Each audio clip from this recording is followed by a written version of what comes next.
everyone, welcome to another video. Today's video, I feel like I've not spoken about musicals in a very long time. I've not made a video about musicals in a long time, so here you go.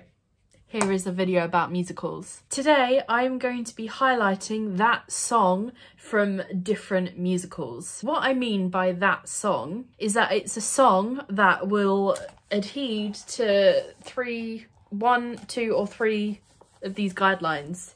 Either one or all three. That makes no sense whatsoever. Hopefully it'll make more sense as I, one, explain the guidelines and two, actually start going through these songs. Rule number one, the song has to be an epiphany.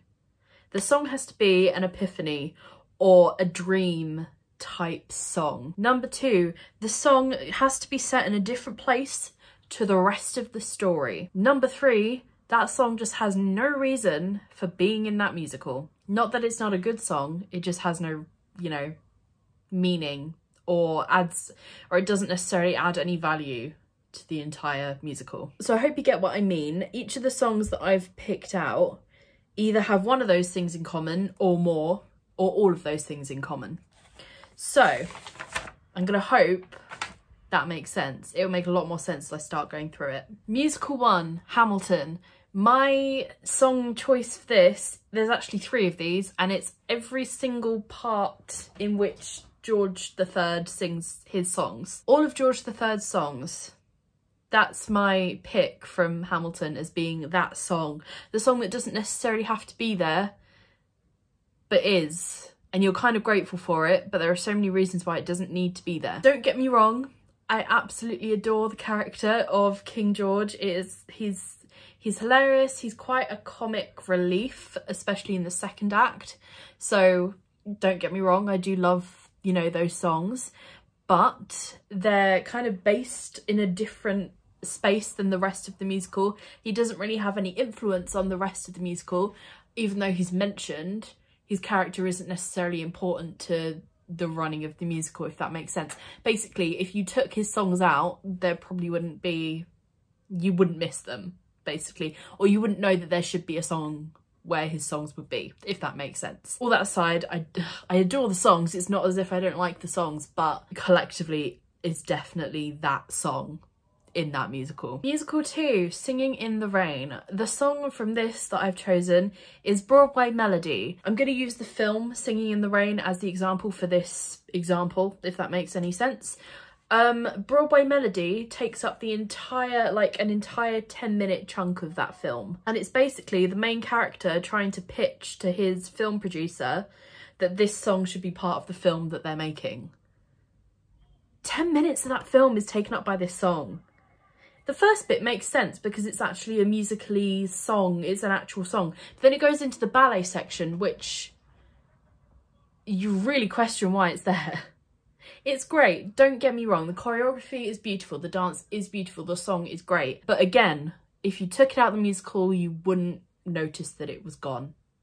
Because you could very easily skim over that with a couple of extra lines of dialogue. Musical 3, Grease. This is the song that started this whole trend, or made me realise that there are many songs in different musicals that are just completely out of place, and that is Beauty School Dropout. It is in a different world, it's in a different reality, it's an epiphany, it does have something to do with the rest of the musical, but it makes no contribution to the flow of the musical, if that makes sense. It's no storyline or anything. It's just the fact that Frenchie has dropped out of beauty school. But it is one of those songs that I'm really happy comes on whenever I watch that film. It's just, it's so vibey, and it's like, do you know what? Yeah, you're obviously there because of this reason. It makes people happy because it's a fun song. But do you contribute to the plot of the musical? Not really. Musical 4, Mamma Mia. I have chosen, controversially, Money, Money, Money. Again, I'm using the film as the example for this situation. Donna's on a boat. It's all in her head. It's all a dream. So it kind of makes it that song. But again, it's a bop. It is great and it absolutely deserves its place within that musical, but it is definitely that song. Number 5, Legally Blonde. I couldn't decide. I've got 2. Both of them are very strong contenders. First one is Ireland, that Paulette sings to Elle, how she dreams about, you know, meeting an Irish man and getting married. I mean, fair enough, that's her dream, and that is why that song is in the running for this video. The second one is Take It Like a Man, when Elle takes Emmett to the department store, and it's like a completely new place, so it definitely is for Emmett anyway. Particularly considering the first lines of that song, or like the dialogue going into that song, is, what is this place? It's a department store. Then the song starts and yeah. It's a great song, but it is technically that song. Coincidentally, the 6th musical is 6. And this is the song that is slap bang in the middle of that musical, and it is called House of Holbein. It is completely and utterly mad. If you've not heard it, find the cast recording or go on YouTube and search it up. 6 the Musical, House of Holbein. So 6 the Musical tells the story of the 6 wives of Henry VIII. And they all get their own song and they tell their story of their life with him, but from their perspective. Whole musical's about girl power, and then slap bang in the middle you get House of Holbein, where they talk about this place. It was obviously a real place, the House of Holbein. I don't think it was actually called that, but the name was there anyway. And the whole song is like you're at a Eurovision techno disco and they sing about being in this House of Holbein. It's a great song, but it's definitely one of those ones that is like out of reality. Number 7, Mamma Mia 2. I've chosen Fernando, mainly because it just has no reason for being there, quite frankly. I kind of cringe every time it comes on. The plot of Mamma Mia 2 would work really well if the continuity was there, but it's not.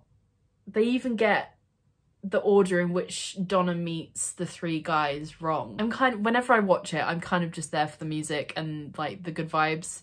I'm not there for the plot. And then Cher turns up and then sings Fernando with this other hotel manager that she apparently knew however many years ago and was this long lost love. There we go. So I just don't think it really has much point in being there. There we are. That's the tea. Number 8, Heathers.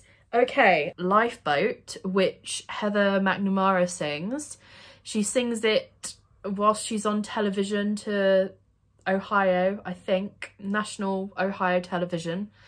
And she's singing about how she's pressured about this girl at school who's like the captain of this ship, which is the high school, and how she says the wrong thing or I wear the wrong outfit, she'll throw me right over the side.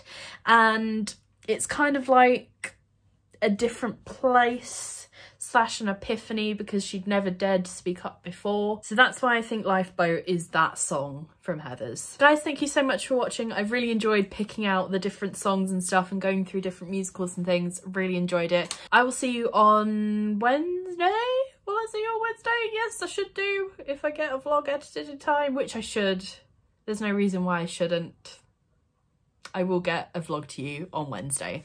Hope you guys have enjoyed this video. Please give me a subscribe if you're not subscribed already, and please like this video, and I'll see you guys soon. Bye!